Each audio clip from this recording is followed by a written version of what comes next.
दरवाजा खोलो। घर खाली करवाने आया हूं मैं। अपना सामान लो और यहां से चली जाओ। जानता हूं तुम अंदर ही हो, दरवाजा खोलो। देख रहे हो ना तुम लोग, ये दरवाजा नहीं खोलती, इसी तरह तंग करती है।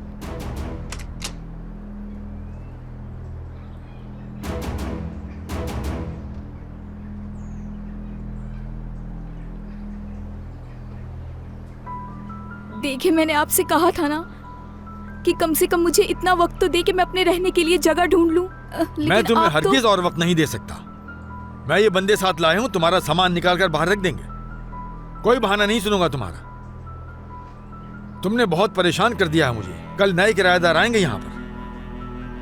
चलो तुम लोग जल्दी से अंदर जाओ और इसका सारा सामान उठाकर अंदर नहीं जा सकते। देखिए, रास्ता दे, हमें अपना काम करने दे। मैंने कहा ना अंदर नहीं जा सकते। देखिए, खुदा के लिए मैं आपकी मिन्नत करती हूँ, मुझे थोड़ा सा वक्त दे दें। बारिश हो रही है, आप मुझे बेघर कर देंगे तो क्या मैं सड़क पे सोऊंगी? मैंने तुम्हें बहुत वक्त दिया लड़की। अब ये घर खाली करना होगा तुम्हें। इस घर का किराया मिलता है तो मेरा गुजर बसर होता है।